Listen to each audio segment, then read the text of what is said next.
ఏదైతే నిమజ్జన కార్యక్రమానికి పోయే భక్తులందరికీ కూడా దాని నిర్వాహక కమిటీకి ఉత్సాహపరిచేందుకు ఏదైతే విఘ్నేశ్వరుని విగ్రహ దాతకు అదే విధంగా నిర్వాహక కమిటీకి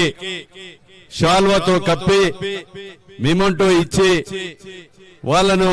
ప్రోత్సహించేటువంటి నిర్వాహక కమిటీకి మనస్ఫూర్తిగా హృదయపూర్వక నమస్కారాలు ధన్యవాదాలు తెలియజేస్తున్నాను. మనం ఏ కార్యక్రమం చేపట్టినా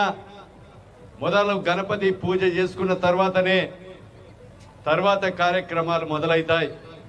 అలాంటి వినాయకుడిని గణపతిని 9 రోజులు ఘనంగా ఈ భూపాలపల్లి జిల్లా కేంద్రంలో అదేవిధంగా జిల్లా నుంచి ఇచ్చేస్తున్నటువంటి వారందరికీ స్వాగతం పలుకుతూ వాళ్ళందరినీ ప్రోత్సహిస్తూ ఇంకా ఘనంగా ఈ ఉత్సవ కమిటీలు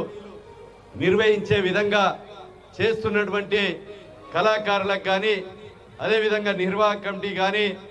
అదేవిధంగా దీనికి సహకరించినటువంటి దాతలకు కానీ నేను హృదయపూర్వకంగా ధన్యవాదాలు తెలియజేస్తా ఉన్నాను. అదేవిధంగా ఈరోజు ఈ భారతదేశంలో పేదలకు బడుగులకు బలహీన వర్గాలకు అన్ని వర్గాల ప్రజలకు ఈరోజు దేవుడు ఒక్కడే.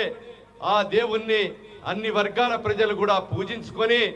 ఈరోజు ఘనంగా ఈరోజు మనము వినాయకుని నిమజ్జనం రోజు భూపాలపల్లి జిల్లా కేంద్రంలో ఘనంగా ఈ నిమజ్జన కార్యక్రమంలో పాల్గొనే విధంగా అదేవిధంగా నిర్వహించేటువంటి కమిటీకి స్వాగతం పలికేటువంటి వారందరికీ కూడా హృదయపూర్వకంగా నమస్కారాలు తెలియజేస్తూ రాబోయేటువంటి రోజుల్లో ఈ భూపాలపల్లి జిల్లా కేంద్రంలో ఇక్కడ ఉన్నటువంటి వ్యాపారులు కానీ రైతులు కానీ పేదలు కానీ బడుగులు బలహీన వర్గాల ప్రజలు అందరి మీద విఘ్నేశ్వరుని ఆశీస్సులు కలగాలని ఇంకా దినదిన అభివృద్ధి చెందాలని ఆ విఘ్నేశ్వరుని ఈరోజు ఆశీస్సులు ఈ జిల్లా ప్రజలపై కలుగుతూ మరి యొక్క శుభాన్ని ఆశిస్తూ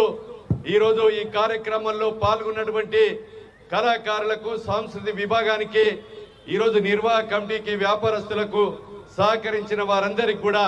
మరి అదేవిధంగా ఉద్యోగస్తులకు కానీ పోలీస్ శాఖకు కానీ ఈ నిర్వాహక కమిటీలో పాల్గొన్న ప్రతి ఒక్కరికి కూడా హృదయపూర్వక నమస్కారాలు కృతజ్ఞతలు ధన్యవాదాలు తెలియజేస్తా ఉన్నాను. మమ్మల్ని కూడా ఇక్కడ భాగస్వాములు చేసినటువంటి నిర్వాహక కమిటీకి మరొకసారి ధన్యవాదాలు తెలియజేస్తా ఉన్నాను.